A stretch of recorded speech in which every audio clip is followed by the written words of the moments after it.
Jodhpur police अब अत्याधुनिक तकनीक के साथ अपराधियों पर और प्रभावी शिकंजा कसने की तैयारी में है। नए पुलिस कमिश्नर ओम प्रकाश के नेतृत्व में अभय कमांड कंट्रोल रूम को आर्टिफिशियल इंटेलिजेंस (AI) तकनीक से लैस किया जा रहा है। इस अपग्रेड से अपराध की घटनाओं पर तुरंत और सटीक प्रतिक्रिया संभव होगी। AI सिस्टम क्राइम स्पॉट से मिलने वाले इनपुट्स का विश्लेषण कर अपराधियों की पहचान और गतिविधियों की निगरानी में मदद करेगा। ये तकनीक थानाधिकारियों को डिजिटल डेटा के रूप में जानकारी उपलब्ध कराएगी, जिससे कार्रवाई अधिक तेज और सटीक हो सकेगी। इसके अलावा ट्रैफिक कंट्रोल सिस्टम को भी पायलट प्रोजेक्ट के तहत AI से जोड़ा जा रहा है, जिससे नियम उल्लंघन की पहचान और दुर्घटनाओं की रोकथाम बेहतर तरीके से हो सकेगी। ये पहल जोधपुर पुलिस को तकनीकी रूप से सशक्त बनाएगी।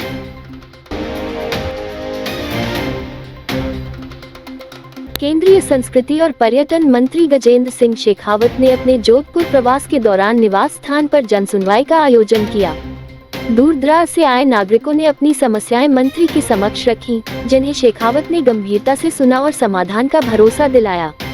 जनसुनवाई के दौरान शेखावत ने रक्षाबंधन पर्व पर अपने व्यक्तिगत अनुभव साझा किए। उन्होंने कहा कि यह पर्व पारिवारिक भावनाओं के साथ साथ सामाजिक और पर्यावरणीय संदेश भी देता है। खेजड़ली आंदोलन का उल्लेख करते हुए उन्होंने बताया कि किस तरह 363 महिलाएं पेड़ों की रक्षा में शहीद हुई थीं और आज भी पेड़ों को राखी बांधने की परंपरा जीवित है। उन्होंने सीमा जन कल्याण समिति के सहयोग से राजस्थान की सीमाओं पर तैनात जवानों को राखी बांधने की अनोखी परंपरा का भी जिक्र किया। इसके साथ ही अपने छात्र जीवन और सार्वजनिक सेवा के अनुभवों को भी साझा किया। अमेरिका द्वारा भारत पर लगाए गए 25% टैरिफ के फैसले ने भारतीय एक्सपोर्ट इंडस्ट्री में चिंता बढ़ा दी है, लेकिन ग्वारगम इंडस्ट्री को इससे बाहर रखा गया है। कुछ दिन पहले घोषित इस फैसले के बाद जोधपुर, जो ग्वारगम उत्पादन का बड़ा केंद्र है, वहां राहत की लहर दौड़ गई। अमेरिका के पूर्व राष्ट्रपति डोनाल्ड ट्रंप द्वारा भारत के कई उत्पादों पर टैरिफ लागू करने के बावजूद ग्वारगम को इससे बाहर रखा गया। इसका कारण अमेरिका की ग्वारगम पर निर्भरता है, क्योंकि यह उत्पाद वहां पर्याप्त मात्रा में नहीं बनता। अमेरिकी ऑयल इंडस्ट्री, खासकर शेल ऑयल ड्रिलिंग में ग्वारगम की अहम भूमिका को देखते हुए ये छूट दी गई। जोधपुर के उद्योगपति दिलीप सोनी ने कहा कि यह फैसला किसानों और व्यापारियों दोनों के लिए राहतप्रद है।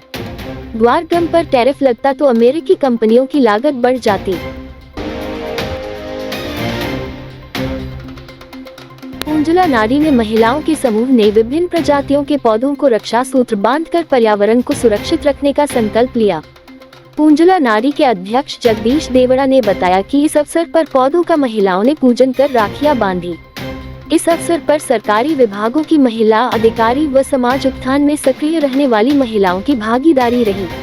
निःशुल्क पौधे और निःशुल्क पानी की बूंदियां हमने जोधपुर में आवंटन की है और किसी को भी आवश्यकता हो तो हमारी टीम से आप संपर्क करके प्राप्त कर सकते हैं और अधिक से अधिक पौधे लगाए, पर्यावरण बचाए और खुद भी बचे और अपने बच्चों के जीवन को भी सुरक्षित करें।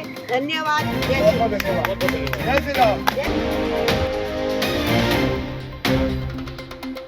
भाई बहन के अटूट रिश्ते का त्योहार रक्षाबंधन पूरे क्षेत्र में हर्षोल्लास के साथ मनाया गया।